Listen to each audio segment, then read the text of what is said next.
Good evening, and welcome to MOTS presents MOTS Ado About Nothing. MOTS Ado About Nothing. MOTS Ado About Nothing. Where we apply the revolutionary MOTS scale to classic and contemporary literature. MOTS Ado About Nothing. MOTS Ado About Nothing. This podcast contains mature content, spoilers, language. You have been warned.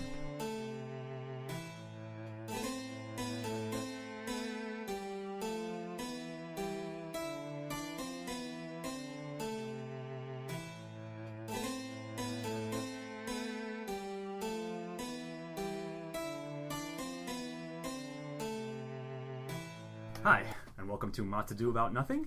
Tonight we'll be discussing The Stranger. I'm Scott Thurlow, joined by Stephen Omosi. Hello. Veronica Hernandez. Hi-o. And Jonathan Ian Manzer. Hello. So, before we begin, guys, would someone like to give a synopsis of The Stranger? A man who feels nothing in life is faced with the consequences of actions and finds meaning in life and the absurdity of it. All right. I was hoping you got that part in. All right. So let's begin. We're going to start with Steve-O. The initial hook, Steve-O. Does it arrest you? Is it interesting? Does it grab you? My mom died today. Or maybe yesterday. I can't be sure. Is the opening line of this book. Brought me right into the story. How can it not, of course, but go on. Something I look for in the beginning of a novel is the initial sentence. A lot of times that makes for a really good hook. And I think that this book had it. It gave you a lot of information in one sentence about how this guy, how your narrator feels about his mother, about where he's at in life. Obviously, his mom just died. And I really enjoyed the way that the way that Camus came into the story. And I'm going to give it a 1. All right. As you should. Veronica, what do you think? I'm going to give it a 1, and here's why. The translation that I read started with "mother died today," but to the exact translation from French, there is no exact translation grammatically correct to say exactly what was originally written. So when I read "mother died today," it seemed very, very cold, but as Steve-O very much so explained, it's that initial hook of why does this person have such a cold reference to somebody who has such a huge significance to their life that any other person could relate to or hate, some sort of passion, yet it seems to lack feeling of everything. some sorts, yes. Yes. It seems to lack everything. So the one that I read, I will give it a 1 because it was definitely a hook to the story. Do I think it presented itself? Did it explain what was going to go on later in the story? Maybe not. But because it did get my attention, I'll give it a 1. All right. Ian? I'm a huge literary nerd, and this is actually one of my favorite books of all time. And I read Veronica's translation first in high school. And then when I was later wanting to re-explore Camus' work, I discovered the more modern translation of it. And one of the most fascinating parts of it was reading the translator's notes. I agree with that. Like the importance that a translator has in literature. That the difference between Mother Died Today and Maman Died Today is a world of difference in how you initially conceptualize the narrator. Whether it's cold and callous towards his mother or giving a familiar, almost nickname to her. And again, you can never get the original French translation. Right. But beyond that, the entire opening of this story is not very exciting, but it's not meant to be. It's supposed to show the, kind of the daily routine this character goes through. And yes, it's a significant event of his mother passing. But it's still, the way he treats it is as any other event. And you're initially drawn into this character's world where he's detached from it. But in the sense of a rational way. He views everything in almost an over-analysis of things while still being very quick and dismissive of things. So seeing how this very different character views the world than traditional narrators are presented, it's intriguing, and I was really kind of attached to this character from the very beginning and wanted to explore his world. So I have to give it a very strong 1. Scott? I'm going to mostly agree, and I'll also give my disclosure that, yes, this is one of my favorite novels ever of all time. While not my favorite, it's certainly up there, so therefore, of course, I have an affinity for it. And it's similar to what you said, E, I believe I read Veronica's translation in high school, or at least earlier as well. And we'll probably explore this further, but the translation, of course, matters because you can't get the exact sense of Camus' original intention, like, as a 1-to-1 ratio. Regardless, the way it's set up, like, it's one of the most famous opening sentences in literature, has become one at least, for a fucking reason, I would say. And yeah, it's arresting. And to your point, I'll touch briefly, you pretty much said most of it, but the way it's phrased is offhandedly, like, matter-of-factly, as if you're like, I also have to pick up some bread, or whatever. Like, like, it's another detail in his life that could be equal to any other detail. So I think that itself, like, is arresting. You're like, okay, it's described as such, but like any other, as Veronica kind of said, there's no, it's just, again, offhanded, like a grocery list, almost. But yet, it's the first thing that's happening in the novel that's setting up, and I think it sets up his character, of course. Like, that's how he approaches life in general. So it's a good introduction to introduce you into this character's point of view and mindset. So of course I'm going to give it a 1. Yeah, I mean that's exactly. It's the whole point, right? Yeah. That's the point of, I think, that opening sentence, is that it gives you an introduction to him, and regardless of which translation you read, there is perhaps a little bit more familiarity in the Maman version. Yes. But I think that it really balances the familiarity with the being separated from reality kind of really well. But I think you can, and this is going into kind of the deeper themes, but I feel that in the original you are more likely to consider this character a sociopath by his coldness in the original translation, because it's written incredibly literally without the intent of the author. Where in the main one you can still get that interpretation, but again, it's not cold like my mother meant nothing to me. He still speaks of it as in a way of, like, I cared about her, but not in the way I'm supposed to care about her. Right. And there's it's a nuanced thing. But it's nuanced, but it makes all the difference into how you inevitably view what this work means. And all in that one sentence. Exactly, and I think that's what that sentence is supposed to do, is to make you look at this character and get a feel for this character right away. Even as a narrator telling a story, you immediately get an idea of how he views the world. And regardless of which translation you look at, you still get that kind of feel. I've only read one translation, but I've heard this first sentence several times between both translations. And I think that you get that feel right away as soon as you read that first sentence. And that's part of what makes this book so good, is that not only does it do it on the first sentence, but it continues to do it throughout the entire work, which is pretty damn cool, I think. Yes. All right. So, having said all that, we'll go on to, was the work tonally consistent? Veronica, go on. I think it was consistent throughout, but unlike E and Scott, I would have to say that the story was more like a news article, that I was intrigued enough to finish reading it, okay. Yet it never sparked anything beyond just the slightest interest. So it was interesting enough for me to keep reading, but the connection with the characters just wasn't there. Mm-hmm. However, I can appreciate the author's ability to try and explain his thought process in the face of everyone else's similar views. Just touching back on the first question about the initial hook of the book, the first sentence gives you, yes, an initial reaction to the character, but throughout the entire story, it continually just builds on that character. And so you might not like that person, you might not be able to relate to that person, but you're certainly viewing the world from their eyes, and so I have to appreciate... You can't escape that person. Whether I like it or not, it was enough to really appreciate looking at the world through his eyes and his experiences with others. All right, E? I agree. I actually really have very little to add on to that. He does a very good job of crafting, like, you're seeing this world through the narrator throughout the entire thing. And it doesn't really break out of that mold through the entire thing. So it's absolutely totally consistent. I have to give it a 1. I mean, yeah, I'm going to be even shorter answer than that. Yes, 1. It's the first and the last sentence bookend each other perfectly. And, yeah, it's completely consistent in between everything. Steve-O? Yes. I agree with all three of you. The idea of this book, I think, is kind of reminded me, and this is going to be a really weird tangent, but Go on. just stick with me on this. You've How gone on dare you. you've gone Go on weirder on. tangents. Let it be known. But anyway, the idea of this kind of reminded me of From Dusk Till Dawn, where half of it is about kind of mundane life, Mm-hmm. and then the other half of it is this really strange situation we put in. Would you say it was a Kafkaesque situation?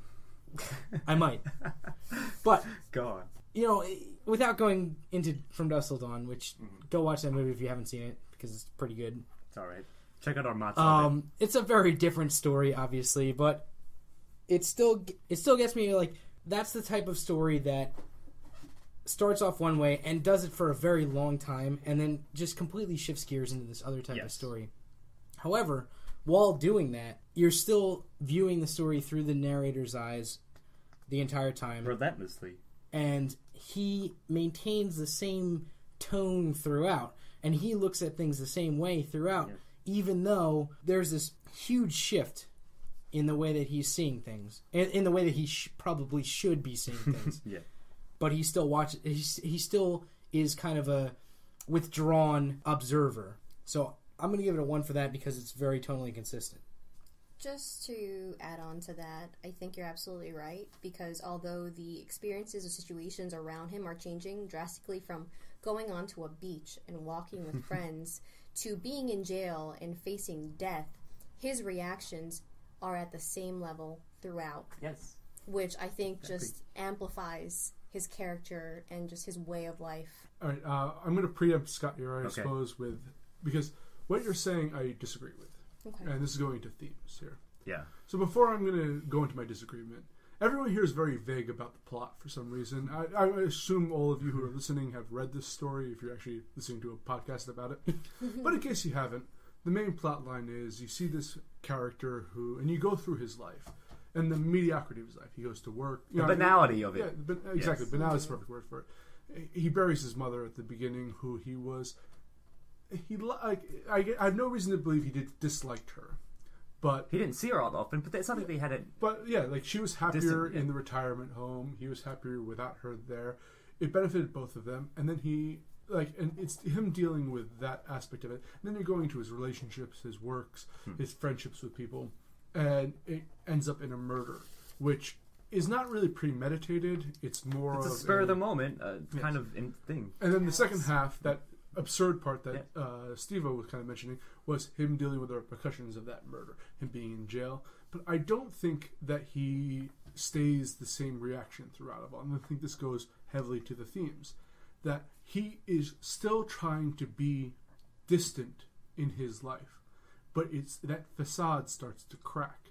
And particularly at the end, when he is confronted by the priest and he breaks, it's the one time he shows emotion is him denouncing Saying God, how saying much God he is gives a shit, meaningless.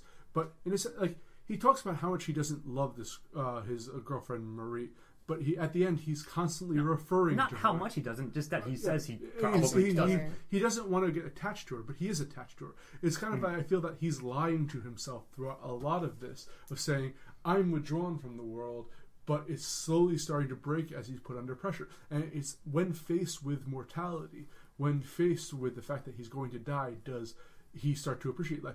He says, I don't care about life, but he can't wait for his appeal to come through. He doesn't want to build up hope about his appeal coming through. He craves life. He craves seeing Marie again, but he can't say He won't it to quite himself admit it, but he because does. he's spent his entire life shelled. And like, I love this because this was, I always felt like an outsider when I was, and this is what the more appropriate translation of L'Étranger is, the outsider. And he feels outside of society, and I felt that way growing up, and this book really spoke to me on that. And like, I don't see him as this cold viewer of his life. He wants to be, but it's starting to break him. I would say that his existence is not banal from the beginning. I think that he went, like, the moment that this book started was on a non-banal sentence. So his mother just died. But And he clearly cares, but he, I think, is trying not to care. I'm not saying that he is completely withdrawn. I'm saying that he acts completely withdrawn, which I think are two different things, and which is what you just touched on, Ian. But I think that the banality that he wants to embrace is just not actually a part of him. I think that he doesn't really, has these feelings the whole time, but the way that he narrates them is through his own lens, which is like on his terms of being withdrawn. Like, he has been withdrawn, and when something actually happens to him, this causes him to go more into his shell, kind of, you know. And I think that from the first sentence, he thinks, or he feels more for the events that are happening around him, or he feels more about the events that are happening around him than he is willing to tell us, the reader. And I mean, that being said, you're absolutely right. When he finally breaks at the end and like just completely goes off on the priest that's in his jail cell, that's kind of the reader's first like moment of, finally, you fucking said what you were thinking this entire time. In a sense, he's not only an outsider to the society at large, but he's an outsider. We assume, reading it, that we're seeing his innermost thoughts, that he's not presenting something to us. And I feel that that's very much what we're seeing there. And to that point, I've read a lot of Camus, and he deals a lot with what is the purpose of life, and dealing with the concept of mortality. And I don't know if it's appropriate to bring, in a sense, other work, seeing it as a work amongst a greater picture of the author, or it should hold on its own. But the myth of Sisyphus starts out with, should we commit suicide or not? And eventually he's against it, but he's working out like that's the most important question we have. Like, what is the meaning of life? And more to the point of the opening. The opening's about, in a sense, the mother and her fiancé. In a sense, her jokingly fiancé, the man she meets, and the love she found at the end of her life in this old person's home. And at the end, he's thinking, it kind of parallels as he's facing his own death. I kind of feel that Camus is saying that love is, in a sense, the meaning of it all. And he's constantly referencing Marie. He's constantly, he says that the priest's views aren't worth one strand of a woman's hair head. in a woman's head, yeah. And that's not necessarily a diminishing of a woman. That's saying that like women, thing, like the love, in a sense. And that's kind of what I interpret out of it, and maybe it's a wrong interpretation on there. But like, this is when I read it, it's the first time I actually felt that way. As a woman, I'm going to completely disagree with you. The way I saw it, just going back real quick to what Steve said before, he wasn't necessarily cold, you're right. However, he wasn't reacting to social cues, which I think anyone else would have reacted differently because they cared enough. I feel like his character was being as honest as he was able to be with himself. That's the best way that I can interpret it. Yeah, no, I like that. It's well said, yes. Also, I do believe that he was not acting on love, and this might be a completely different read on myself, and it might be looking more into my character more than the character in the book. But no, love is not what I saw. I saw more animalistic traits, just going back to the only thing that seemed to stir him was a primal need to have sex. And so Marie was able to bring that up in him because he had those interactions with her. And with the mother, even in animals, once they have done their job of making sure you don't die and that you can go on with your way, you can really look at their relationship saying, he felt like their two interactions between those two characters were done. He could send her away to pass on, and he would continue with his life. So really, I don't think it was love. I think it was just living day to day, which I think is another theme in the book, which needs to be looked at. I agree that to emotionally distance himself, he lives day to day before faced with mortality. But when Marie stops writing to him, he says that, well, she could have moved on. She could be dead. She doesn't mean anything to me anymore. Like, I can't care about the dead. Then afterwards, he does nothing but reference her multiple times, whether subconsciously or not. Yes. Nevertheless. Yes. So again, it's the difference between what is he's wanting to show us as a narrator and what are his actual intentions. And again, I'm very sympathetic with this character. I grew up with this character. I want to see the best of him. So my views can be skewed by that, and I acknowledge that. So I've spoken enough on this. As you can probably guess, I'm giving this a 1. Yeah, since you were supposed to start off this question about themes, etc., and genre anyways, that's fine. You've just expressed your opinions about it. And since you have many of the things you've just said, I more or less agree with, or would say I get out of as well. So in that sense, I'll add a couple of things, I guess. The theme is like, how much are you lying to yourself and how much you're presenting to the world, kind of. Even if you claim, I'll give a shit about anything, like, you're going to give a shit about something when faced with death, whatever that may be. So, you know, in that sense, I think that's kind of our point. Yes, to your point, like, is it fair to, knowing what we know about Camus, to apply like sort of his other philosophies on top of this one, which contained its own one in and of itself? I think there's a gray line in that sense. If you know more about the man himself, then maybe you'll know more like his intent that he's trying to get out of this, you know, in part into his main character here. Regardless of that, though, taking for what it is contained in the novel, I think that somewhat is the point. You could get that out of it, and I think he might have intended it somewhat. Maybe it got more refined later, but go on. Clarify something. Now, I think that what he's saying is that you cannot...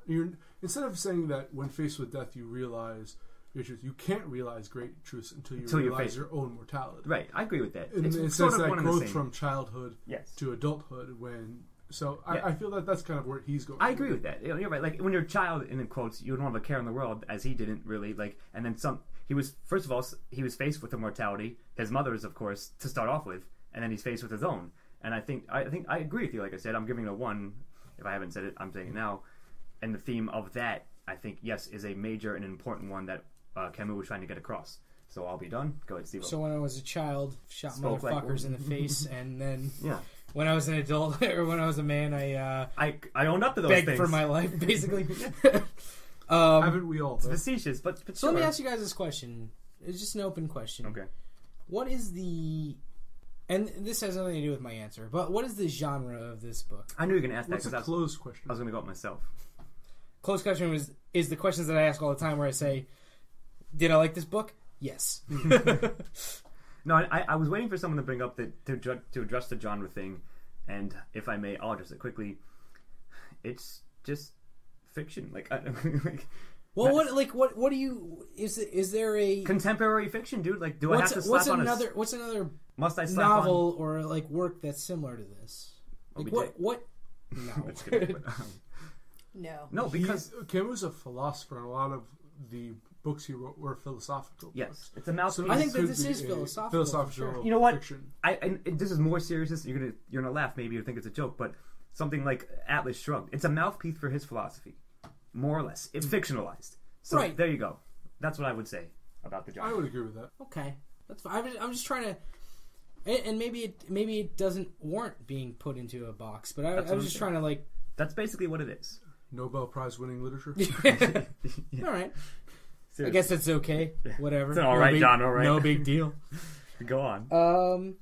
That's my answer to your question. So as far as genre, that question I think is inconsequential. Fine. It's moot then. Okay. In terms of this right here. That's why I didn't bring it up. In terms of themes, does it address its themes? Yeah, for sure, it does. And like it goes on several rants about those themes. Yes. Which I'm okay with. Like that's kind of what Camus wanted to do with this whole... That's what I'm trying to say. That's what he wanted to do. What he wanted to do was make this a mouthpiece for his philosophy. And if that's a theme, then of course it's going to be obvious. He did. It's going to spit out his philosophy to you as a character. That's all I'm saying. Right. And I think that it did a good job of it. I really liked the book. I thought that it flowed really well. I finished it very quickly because I couldn't stop reading it. So as far as themes go, I think I got what he was trying to say, hopefully. And if not, then I at least think that I got what he was trying to say. So who the fuck cares? Regardless, it's a 1, right? It's effective either way. And yeah, it addressed the themes that it was trying to address for sure. Mm. But I think it also tended to try to bring up a lot of questions. Well, I think more so than give you answers. Questions. Sure, but I still see that as addressing its themes. Yes. I don't think that's philosophy is about questioning. But there's a difference between trying to make a point and it being proselytizing. Yes, and asking like deeper questions through actions of a character and having you analyze it. And I think that there's a kind of fine line between judging whether a work does that or not. You're going to bring up BioShock, I thought, in a second. Yes. Look, he could watch BioShock and you'll see it. But I'm going to give it a 1. I think that it addresses themes. The themes that Camus was trying to address, I think he addressed them.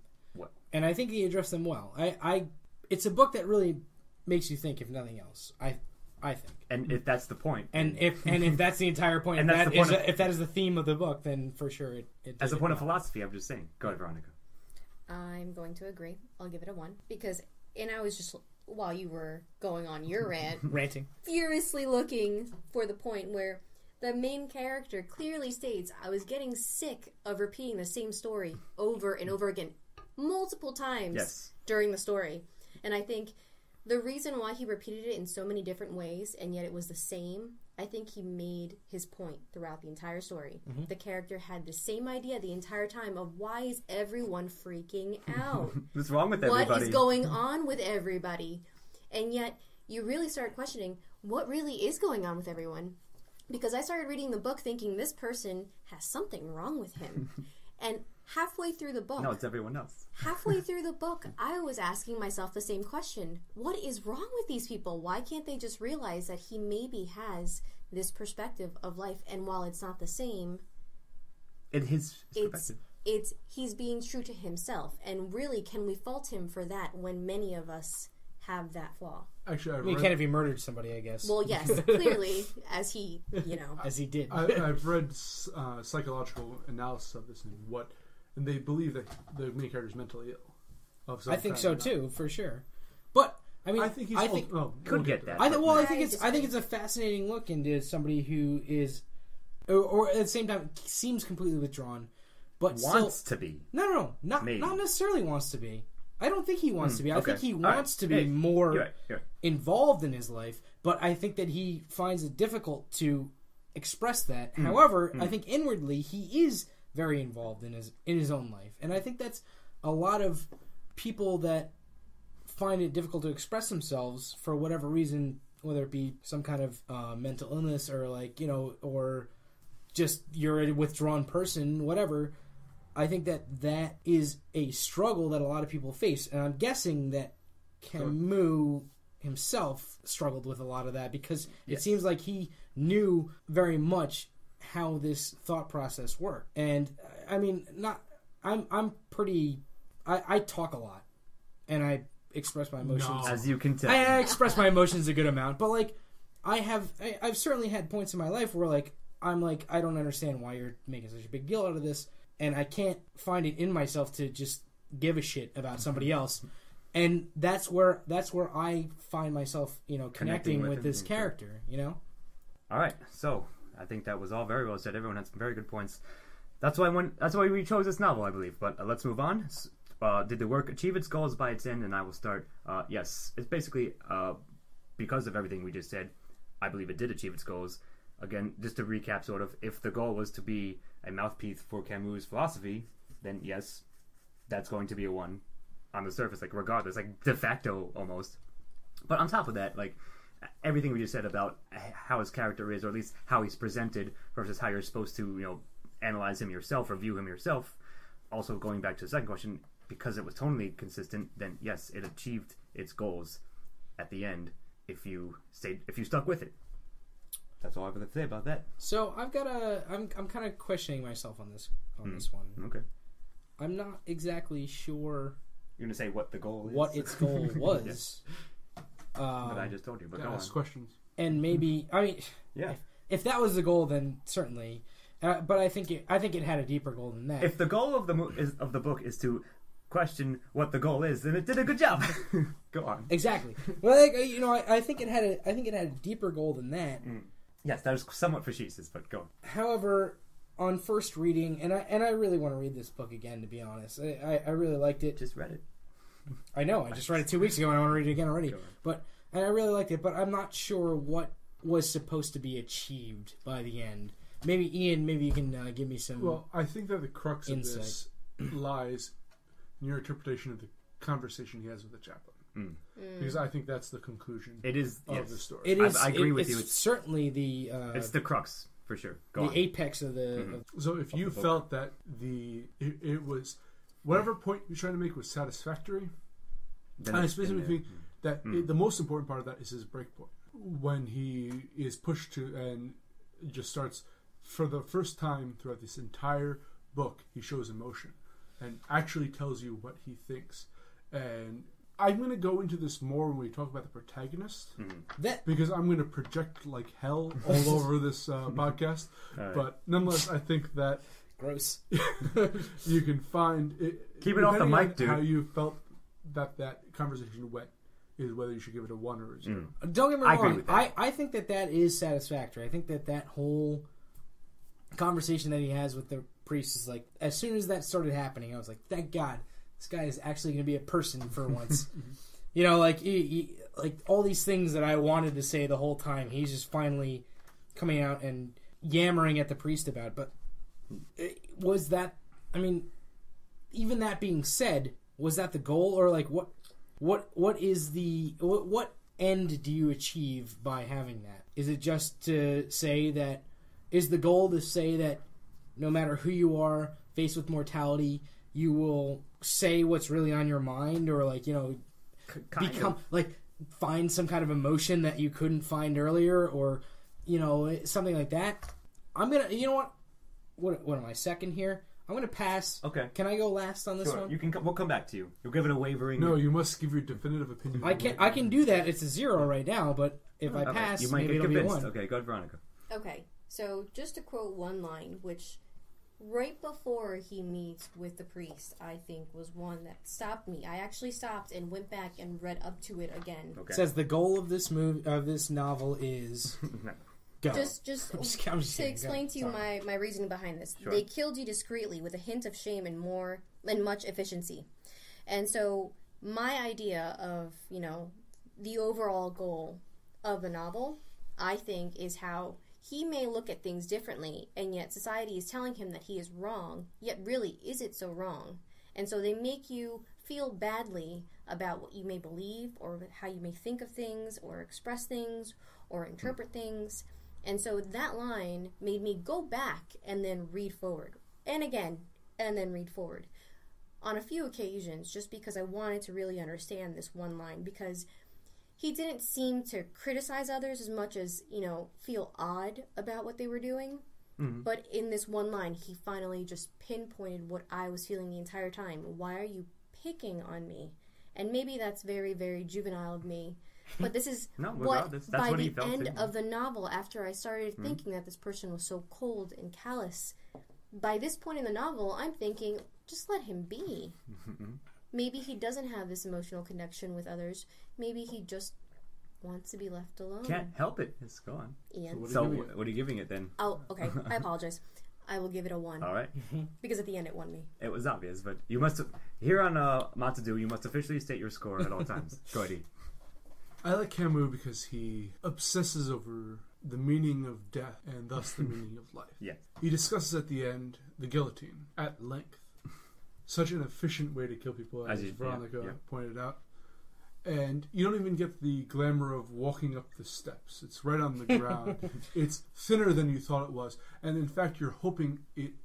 you're hoping it succeeds, because if it fails, the repercussions are even worse. Yeah. There's no... For the condemned man, there's no hope. And this is juxtaposed to the fact that he murdered someone. So you're dealing with all these concepts of what it means to die throughout the entire storyline. But not only... It's not morbid in the sense of just like death. It's about what it means to live as well. Of course. Yes. And how we die. And it starts off with old age. It starts off with murder and the pettiness of like violence.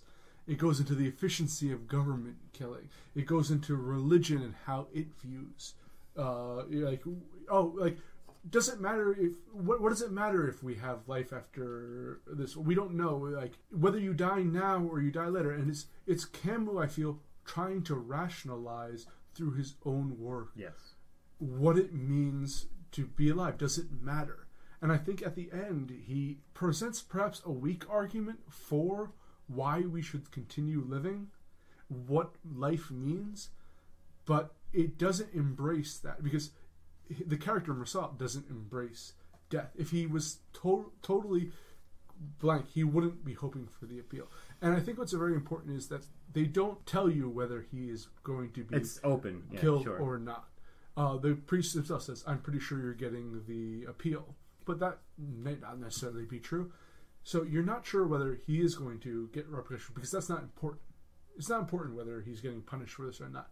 It's the dealing with the concept of what it all means. And I think that while there's not a lot of answers, he's bringing up all these different perspectives on death. He's bringing up the death penalty. He's bringing up murder. He's bringing up dying of old age. And where do these all mean on a grander scale of things? And again, I'm bringing this in the perspective of Camus as a complete author, because I've read maybe 3 or 4 books by him. And this is a theme that he continues trying to discuss what life means. And I think that this is that kind of important first step. Asks all the questions that he then answers later on in his work. And viewed through that, like, again, this made me question a lot when I was younger. So, again, I'm enamored by this book. This was what made me fall in love with literature. So I have to give this a very strong one. Perhaps the goal of this book is to make you try to understand probably death. I know you mentioned or like mortality, what's important about life, but the entire thing is completely enamored with death. Yeah. So maybe the goal of this is to try to make the readers think about death. And if that's the case, which I'm somewhat convinced it is now. It certainly is a part of it. Based on your impassioned speech, Ian. Yes. I do nothing but give impassioned speech. I have to give it a 1. He gives priest speeches all the time. That is to say, speeches to priests when he gets wound up. To the further point, Mirzo, not only being cold, he's incredibly rational. I think he's more rational than cold, I would say. Yeah.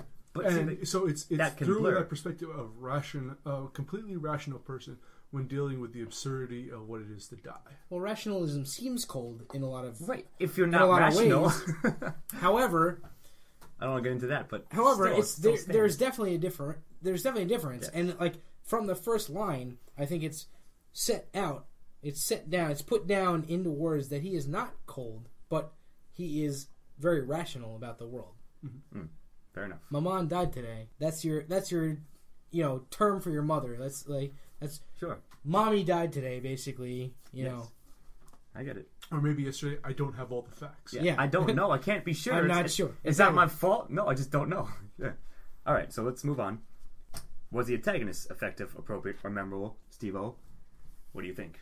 Who was the antagonist, really, is what we're going to say. I have no fucking clue who the antagonist was. Verno might have a... Religion might be the antagonist in this book. Maybe, if you think Camus is getting to that, which I think that's valid. Well, sure. I think religion is probably the best antagonist in this book. I, that's well said. Yes. Regardless, sure. Like the whole book, everything is set up against the narrator, the main character.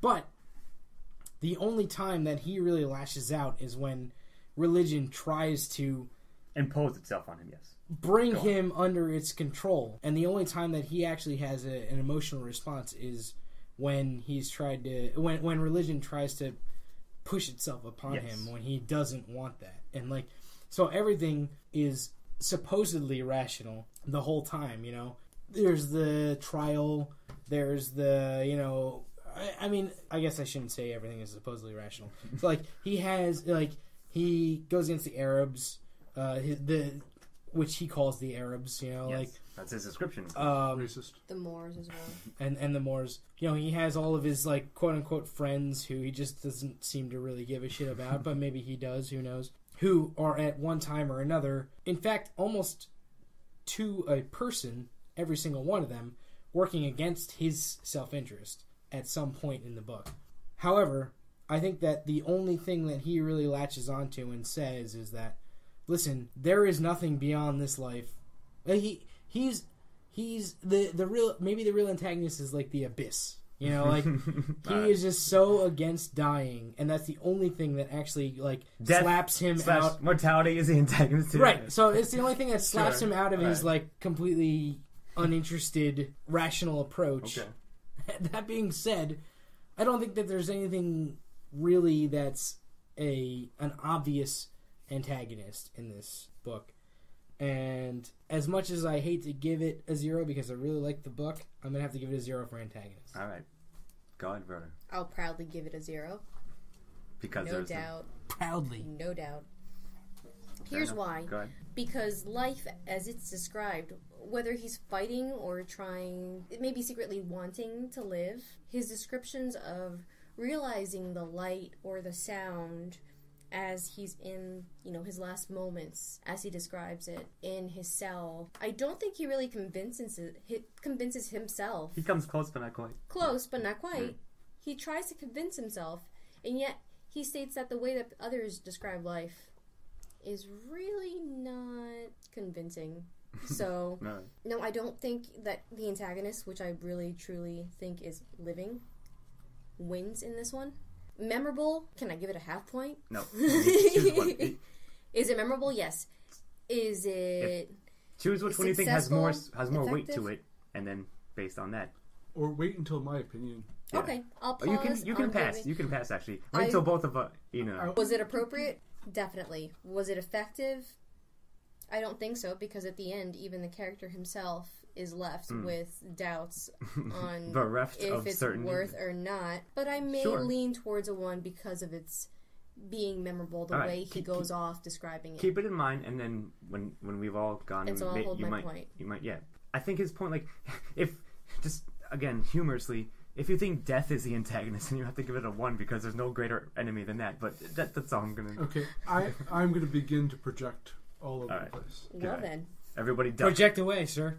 My mother died when I was 10 years old, and the main character of this states that his father passed away when he was young. He doesn't even remember much about his father. I read this book after my mother passed away, and after that happened, I was very withdrawn.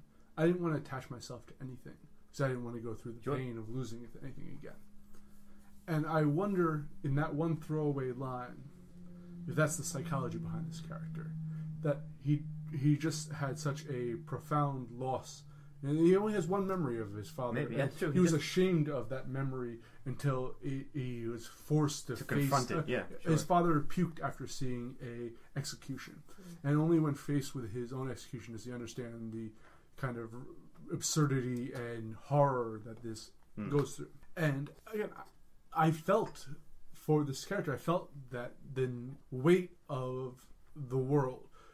Asking myself, my mother passed away of a brain aneurysm. It wasn't long protracted, it happened immediately. And I asked myself for a very long time, what is the point of life? What is the point when you can go in an instant without any warning, without anything? And it screwed me up for a very long time, just as this character I felt was screwed up. Correct. That, I don't know, it's you made that death is the great, but it's not death, it's the thing of detaching yourself. It's the thing of becoming so rational. And I'm going to maybe pull this out of my ass, but perhaps there's that philosophical thought that the rational man is the best man. And this is a portrait of a man who totally was devoid of emotion. And what that represents in reality. Versus society, maybe, yeah. But not just in society, of what it means to be a person. He doesn't see what the big deal of murdering someone is, only in the sense of that repercussion that happens to him. His emotions wants to love this woman, but he can't. And when she asked, "Do you love me?" and he says, "What does that mean?" He said, "I probably didn't." It doesn't matter sure, because everyone dies one day. And I understand what I mean. Perhaps this wasn't the intent of the author, but this is what. It was the first time I had read something that understood what I had gone through. And that's fair. That attempt to not want to ever be emotionally attached to something again. So if the antagonist is the rational mind, devoid of emotion, the idea of becoming, that concept of becoming just a pure logician, and perhaps whether it is from circumstance, from whether it's being aware enough to recognize your own mortality, or whether it's something to be strived for in philosophy, I feel that that's the antagonist there. That's fair, yes. So, again, am I too emotionally connected to this story? Absolutely. Fair enough. But I have to give it a 1 for that because it was the only thing that was true to me in a moment of darkness. A moment of too much logic. Can we just take a moment to appreciate literature? Always. All my moments are devoted to that, of course, Veronica. Regardless yes. of our own perspectives. Of course. And as Ian. We're all having a sip of wine Thankfully. to literature. Or the beer. Relax. And go on. Well, let me just quickly, I don't think I can follow it up, but I'll answer the question at least. On the surface, the society, of course, is the antagonist to the narrator, but that's not really the right answer, of course. The right answer is the answer I'm about to tell you. Mm-hmm. And it goes back to something we all said, it's to an earlier question, E. It's basically asking the question, asking the question of life, whether or not life is worth living, and what does it mean to be alive? That's the antagonist, I think. Like, facing that question. And so, everything you just said, you were confronted with that, and that's what this novel, I think, is giving you. The antagonist is that. That's what Massault has to face. So again, that's going to be a 1 because that is the greatest challenge you could ever face as a human, really, at the end of the day, I would think. At least I'm going to say that. So therefore, given that's my antagonist, that's what Camus intended, I believe, and that gets a 1 from me. All right, so let's move on now. Speaking of him, I just mentioned him. The main character, was he, she, they effective, appropriate, or memorable? Veronica? Solid 1. Mm-hmm. Solid 1. I think that they remained true to themselves throughout the story, which I appreciate in the novels that I read. I think that the main character, from the very opening line, caught my attention. Sets him up, yeah. And it's the entire time I started off feeling a little anxious about him, and then develop this protective feeling of tentative him. Connection, maybe? Trying to give a phrase here. Yes, go on. To just, I wanted to. I wished I was there to defend him against such small critiques that just snowballed out of control into much bigger. They're bigger absurd problems. on the surface, but he gets judged by them. I'm going to say that later. But So much that I think, I'm not really sure what the author's point was in doing this, but I started off with feeling very indifferent to the character. And by ironically, the end, in a sense. Go on. And then as everything happened and it just played out, I felt warmer to him, yet I didn't grow to love him in in other novels that I've read. And so I'll give him a 1 because, again, he kept my attention throughout the entire story. I want to point out that he was the reason why I stayed connected to the story. And not anything else. Mostly not anything else. Okay. Fair enough. So I will give him a 1. So he deserves a 1, of course. For that, certainly. Goody. Well, I give him my perspective already. Yes. I am. I think our thoughts are clear about this question. Go on. You got anything else to add, though? It's autobiographical, almost. So, on that note, Scott, I'll pass it off to you. Now we're discussing The Stranger by Jonathan Ian Manzer, apparently. So, I, of course, I'm going to give it a 1. I somewhat, not to the extent, but identify with Massault a lot. Because Camus' philosophy is more broadly in line with my own. And what, in fact, informed some of my own, as Ian said earlier. I read this novel a lot, yes, when I was younger, and even I found it a touchstone almost. I go back to him it's still awesome. I'll read you guys a line, actually. It's from later on. It's when he's talking to the priest, or talking right after his tirade at the priest. He says, "I was right, and I was still right, and now he knew why." It was perfect. It's sort of it's an arrogant kind of thing to say, but that line, almost mentally confirms my own bias for it. So therefore, yes, 1 from me. He's awesome, effective, yes, memorable for fucking sure, and appropriate, yes, of course. By default, he's going to be appropriate. I think if you like this novel, or novelette, novella, maybe, or whatever the hell I it believe is, it's a novella. I think if you like it, you have to like Massault. I don't think there's any way to not like the main character. As Veronica said, it almost turns upon that. Of course, the entire thing is from his perspective, and let me step back for a minute. You don't have to like him. You just have to go along to his journey. But you have to love the way that the story is told, and it's all told through his eyes. I agree with that. Is it an effective protagonist? If he's the protagonist, absolutely. Which I think he has to be. If not him, then who? I don't know if I have anything to add on to what everybody else said. I really loved his dealings with all of the secondary characters. He was a really, if not personable guy, Yes. he was still involved enough. Like, he still wanted to be involved enough with everybody that everybody kind of liked him. Yeah.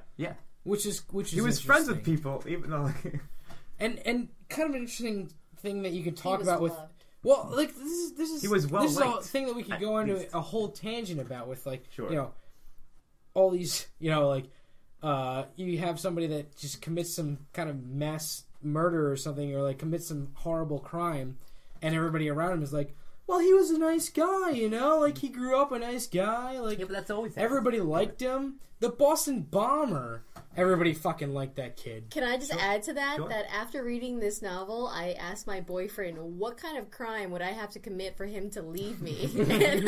And what did he come up with? He That'll be said an Easter egg. tax evasion. He And said if you murder an Arab, if you murder an unnamed Arab, Shoot a guy in a I beach will- because his son's blinding you. To Then that point, I feel that that's more on why his narrative isn't reliable. yes, Because as much as he says, I don't think it's reliable, but in that same way, he's charismatic as a narrator, Sure. and that's why I like him, and that's why he's a good. He states That's how why much he's a he good doesn't care about protagonist. people, but people like him in return. Right. So his interactions with people might not be as hostile as he says they are. Yeah, Well, of and course. the best thing about it is, despite the fact that he seems very withdrawn in the book, you still tend to like him. I think. I mean, I did. I don't know about you guys. I think everybody else Yes. did, based on your accounts. Certainly, but you have to also remember that the characters sometimes in real life that you and I may view, in day-to-day situations, may be the quietest and yet the most liked. People that will gravitate towards them to, befriend them. And so I feel like him, even in his awkwardness, and I will use that word yes, to describe I agree with him that. if I had to, people gravitate towards him and have some sort of feeling to spill their guts or open up their hearts, as many of the supporting characters do. And with that note, As we get to it, Yeah. speaking of that, perfect segue. I give it a 1 as well. Yes. All right. So I don't know Ian, if I said that. you did. We got it. E. Did you get the 1? Yep. Got it. Thanks, buddy. Sorry. Supporting characters. What do you think? I'm going to give it a 1, and I'm going to tackle one person in particular, or actually a couple, I suppose. In Ian's great tradition of go on. This one character really captured, and I thought it actually was a very pointed character. Salamano and his dog. Mhm. And the fact that this old man, Salamano, his wife passed away. He found a dog that kind of replaced her in life. And it looked exactly like him, acted exactly... Plug for John Wick, by the way. Go ahead. But no, but to that point, like it really deals with what it means. Again, he uses the supporting characters to promote this theme of what it means to still be living and what it means to face tragedy, almost. And Salamano found, as much as he had this love-hate relationship with his dog, the dog dies during the story, correct? I believe so, yes. But there's a description where he heard, Salman's like cursing at his dog, and like he would drag the dog, and then the dog would stop, and then he would be dragged by the dog. Like, yeah. But from their interactions were very fascinating, and also to outset that it's an absurd situation this man has, in face with the absurd situation that the narrator lives in. Yes. It said Salamano is accepted while the main character feels he's not accepted. Mm-hmm. So it's an interesting world that the Camus has built within here. So I have to give it a 1. And I thought under many other characters, but I'll leave those for other people to discuss. Sure. So I'm going to keep it broad myself. Yes, I'm giving it a 1. They all fill out, they give you sort of various reactions to his perspective. So, he's well liked, as Veronica said, like he goes into the restaurant, Celeste's restaurant, I believe. He's well liked there. People like him. It's almost, he's like a regular. They're like, hey, Marcel, what's up, buddy? And the Salamano and his dog, that too, and Raymond, like the quote unquote pimp, like he's friendly with that guy. And I was waiting to bring this up, so I'll bring it up here. One of my favorite passages in the novel, in the story, is when Raymond sort of conscripts him, and like invites him to like enact a weird like revenge thing upon one of his quotes mistresses girls, like perhaps it's a girl he's pimping out. You're not really sure because Marcel himself is like, I don't know. People said he was a pimp, but I thought he was an okay guy, and he thought I was all right. So we'd hang out and have a glass of wine or whatever. And he asked me to write this letter, and I'll read it to you. I believe I have the quote right here. Raymond said, "Do you think that would punish her?" And he said, "Yes, I suppose, but you can't really be sure. Like, how do I know? Like, you're the one wanting to do this. I'm just doing it on a lark almost because we're buddies." I'm stealing a page from Ian in the sense that if one side character does something awesome or is involved in a funny thing, then I'm going to give it a 1. But it's not just specifically that. I think the priest is a great side character as well. He's a necessary character. He needs to be there to be set against Marcel, but nevertheless, he's perfectly. His character serves his purpose perfectly, and he is a perfect foil. Again, as we said earlier, if Marcel is a mouthpiece for Camus' philosophy. So, Maria? Yeah, well, I'll let you speak about Maria. I think that... that's my answer. You can mark me 1 and see what we'll tell you about Maria. I think that you guys have very good points, so I'm going to go with another secondary character. That one, yeah. I'll say Maria. Marie. Because it's French. Marie. Yeah, obviously the French. I'm an idiot. Go on. Yes. Correct. Yes. Anyway. We'll give him a 1 on being an idiot. Go ahead. Marie. I think that she was a really interesting counterweight to his character, where she was really into him the whole time and didn't have any compunctions about talking about how much she loved him or how she wanted to get married, whatever. Because all women want to get married. Yeah, of course. Bite your tongue. Obviously, that's what happens.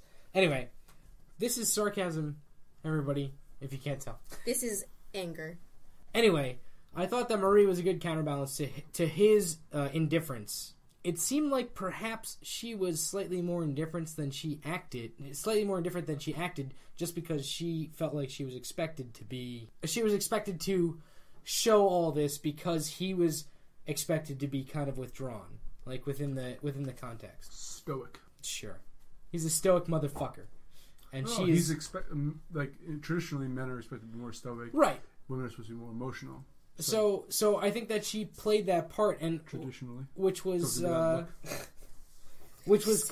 of interesting to me, like to see her as like I kind of wondered what her inner monologue was throughout all of this. If she, as I thought that Marcel was more emotional than he let on in his narrative, I wondered if she was less emotional than she let on in her narrative, just because she was the obvious counterbalance to this whole thing. Mm. Based on her and the other characters that you guys have already named and any other side characters that I'll leave to you, Veronica, I'm going to give it a 1.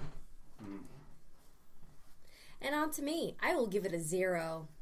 Really? And my reasoning behind this is because I think every character, the supporting characters, were such extremes. Let's start off with the males. Okay.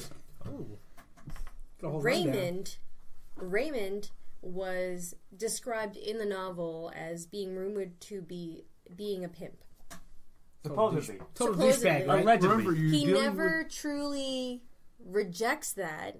He never denies it, that's true. Yes. So, to an extreme, in a violent extreme, in a masochistic extreme, he is someone that, no, he is not memorable because he's disgusting. And if you consider that memorable, no, it would not, because disgust is found in every day. Right. For me, it's a daily thing. All right, fair enough. 2, Salamano. He is a pathetic character who is left. But that's his whole point. No, go ahead. And this is why, again, extremes. Mm-hmm. He is a pathetic loneliness left to only have an interaction with his dog, who, in the end, he treats so badly, ends up losing, and only then reacts to his loneliness, his true loneliness. And then there's Marie, who, by far, is the epitome, as far as I'm concerned, of a female that will take any and every action from a male, so long as she's accepted and loved. And that's not a good thing you're saying? No, I do not think so. No, I don't think it's good. I know. And that is sarcasm facetious, as well. Okay? Relax, go on. It's not sarcasm. So, when saying, are they effective? Are they appropriate? Are they memorable? I think they are worse characters than the main character. You're also dealing with an unreliable narrator. Are we? Yes, you are, absolutely. Well, the very fact you asked that question, then of course you are, I would say. So it's all his perspective. According to who? According to the unreliable narrator. But he's viewing, as he feels himself rejected, he's looking at each of these characters in a sense the worst possible interpretation of them, or a very poor connotation, or he's looking at them at their most logical interpretation. They are his innermost which circle. is perhaps Can we just their remember worst. this? Yes, that's true. They're his best friends. Yeah, but he doesn't throughout his inner monologue. He doesn't quote unquote have feelings for any of them. No, he doesn't. Every reaction, every interaction is almost dismissive. Or no, I think that he actually has feelings, but he doesn't say anything that would like. All the feelings are in subtext. I think. Yes, I agree with that. Yes. So I think that the things that he says about them, he just lists off their characteristics. Which, Veronica, perhaps you bring up a good point. If their only characteristics that he lists logically are shitty characteristics, either he just sees the worst in people, which is probably true in my mind, or they are only bad people. But look at Celeste. Just for a second, can I just say that you brought up a point that now I'm thinking about it, and as I'm trying to go over in my head the entire book, I feel like he only did bring up negative points of every single person he came into contact with. For instance, except for Celeste. But that's the thing, he doesn't bring up almost any points about Celeste. No, he brings the point that Celeste because on the Celeste restaurant is only has only done good things for him. Yeah, so he broad brushes almost his entire relationship with him. Who Celeste seems like to have a friendship with him. Although Celeste seemed like to me, I don't know. Let me know if you guys think differently. Go on. Celeste throughout this book, anytime I heard him mentioned, seemed like a pretty good guy. Yes. Yeah, he was the only person that I wasn't like. But he's a good guy. That wasn't immediately like this guy's probably a douchebag. No, but that's exactly my point. Yeah. From the very fact that he's not very characterized is because he doesn't have any negatives for the. He has no beef with him really. He's right, and that's what. I'll give you guys a quick joke. His description is Celeste owned a restaurant and it was a pretty good restaurant and I like eating there. Like that's basically everything he says about it. But Celeste gives one of the most stirring testimonies in the trial where he's like, "This guy's a great guy. Marcel's a great guy. Like he's always been a good customer. Like he's just done a lot for me. Like he would do anything for me." Or whatever the hell he said. I just remember him giving like very good testimony. So we convinced you? No. all right. It's a 0. And while I appreciate all Donnie. of your points, I am still rolling my eyes at these characters because if he tried to get me to love them, he certainly failed. If he tried to see me if he tried to see me my reaction to them according to my interpretation of the main character, then I would give him a 1. But I don't think that was his point.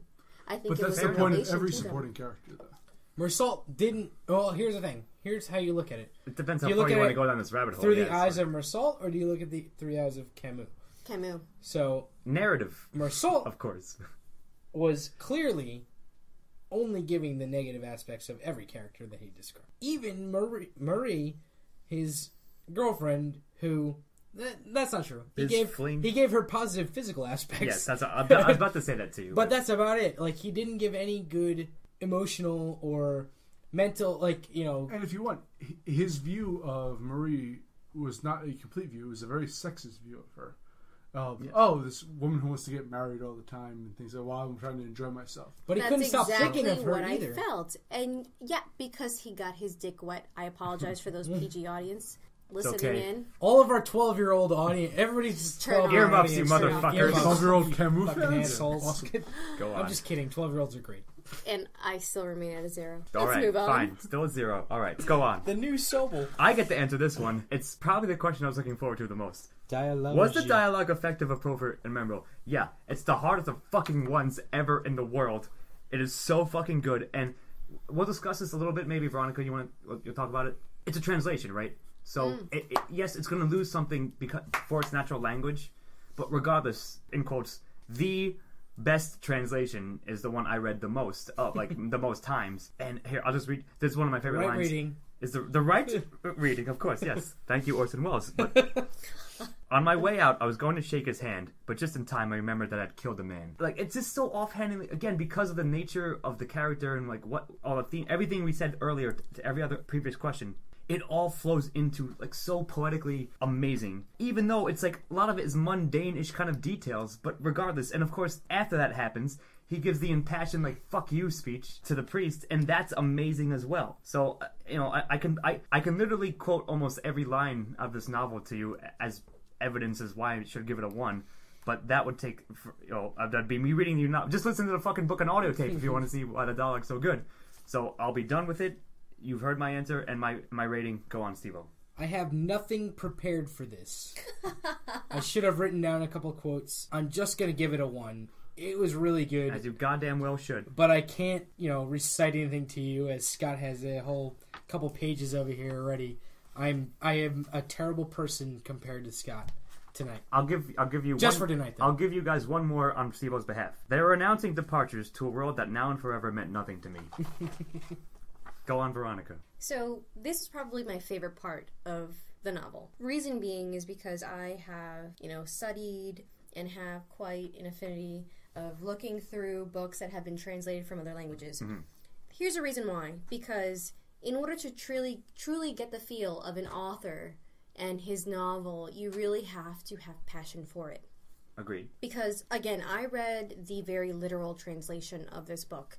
And as soon as I started reading it, I felt a distance from the novel itself. And whether you like the character, whether you don't like the character, whether you like the story or not, you need to feel it's some sort of... It's going to affect your reading of it, yeah. Correct. And so if the translator is very literal with it, then you lose certain jokes, certain Agreed. warmnesses to a sentence, or to the comedy of a phrase, or to the true just hatred the nuances of and the another subtleties person. of it all. Yes. Absolutely. And every single point of it in any language, from Spanish to English, to French to English, to German to English. How many authors have we read that are so life-defining for us when we experience them for the first time? Sure.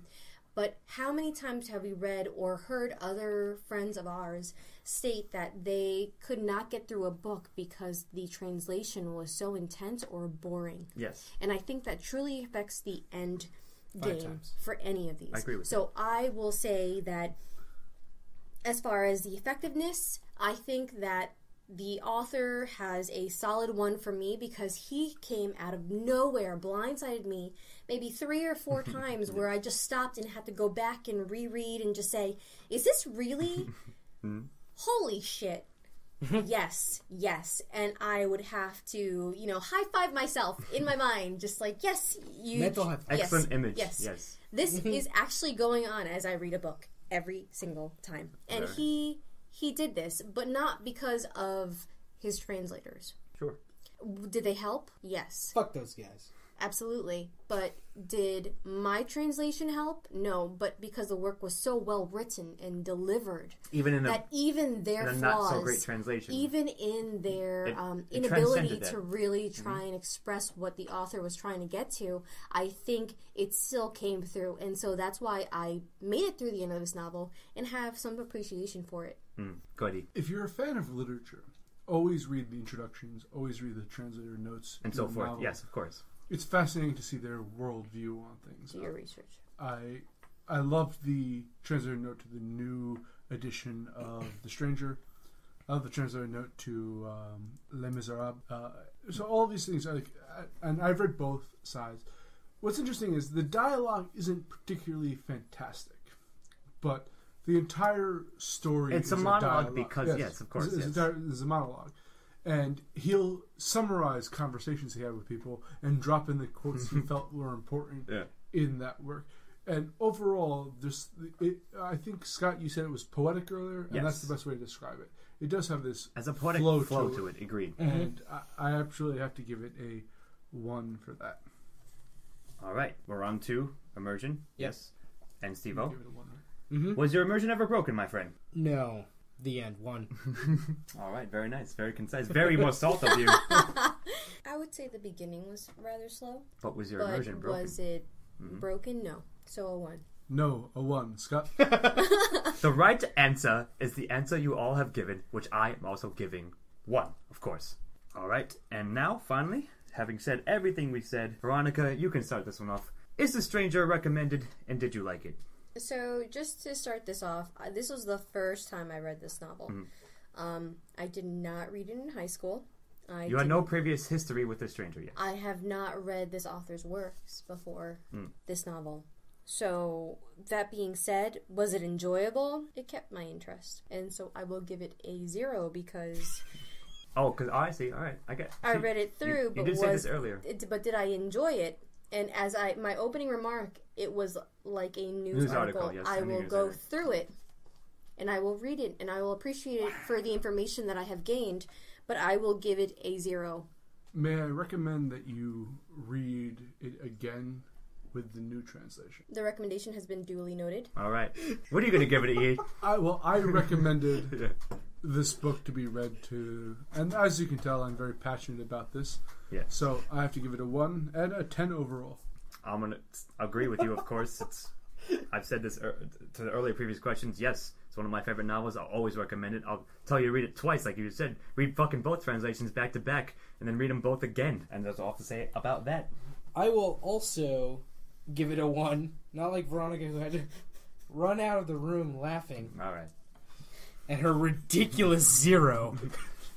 Fair enough.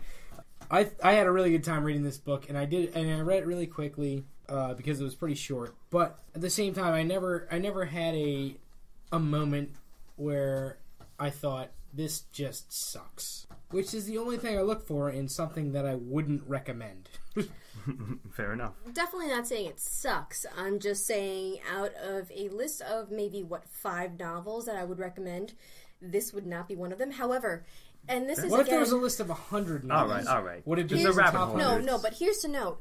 I would say that I came to this conclusion after the first time of reading it that I went through it and I got something out of it. But the question is, was it enjoyable? That's so I fair. want to bring that back to it because did I take something away from it? Absolutely. So I want everyone that's listening to understand that. I'm not saying that you should not read this book because definitely I came away with it appreciating it, not enjoying it. So that's the subjective part of MOTS. I'm going to go on record and say she has no taste. It's no. All right. It's that's a very E's own Veronica. All joking aside, it's a very subjective list. You're more than allowed to take any of these questions any way you want. And if you didn't enjoy, and if the question says, "Was the work enjoyable?" and you didn't enjoy it, that's a more than fair. That answer. was the question. She's answering it at face value, and yes, that's all fair. And that's a good answer. I'm going to give it a 1. Yep. I would like to leave with, I just looked this up earlier, Camus' summary of the book. As we started with Scott's summary of the book. All right, go ahead. We're going to leave with Camus' summary of the book. Dance us off. Camus said, "In our society, any man who does not weep at his mother's funeral runs the risk of being sentenced to death." And that was his entire summary of the book, which that's really I amazing. thought was kind of fucking Camus funny. is the best always. How intriguing. Ever. Fair enough. And that would have been enjoyable if you just stopped there. What are our... It was just that sentence. That was the whole book. Just that. So what are our scores? All right, here we go. Well, I of course gave it a 10. Steve-O, you gave it a 9. Veronica gave it a 7, and Ian also gave it a 10. Obviously, so that leaves us with a 9 aggregate score overall. The Stranger is still awesome, despite some of the roadblocks that you may or may not find, or if you think you may find it awesome, as the correct opinion is. Absolutely. So, on that note, Morsalt and I bid you a good night. I would like to add that this is the importance of proper translators. Agreed. She didn't read the proper translation. And I will actually give Ian the benefit of the doubt on that because I am obsessed with translators, and I, in fact, will only recommend my friends to read translators that I have had enough experience, appreciation, and, appreciation overall for them. So, that being said, this particular translator did not do it for me. Fair enough. We are waiting for Veronica to recommend a good translation of a good book that she really likes. I'm pretty sure you've read it and obsessed over it, has Scott. This will be a new episode. And much the same way The Stranger is divided into part 1 and part 2, we will divide this is part 1, and when you read the translation, it will be part 2. I'll be in here all right. again. Thank you, everyone, and good night all. Adieu. Adieu. Bye. I'm Steve. He's Ian. She's Veronica. Bye, everybody. You know who we are by now.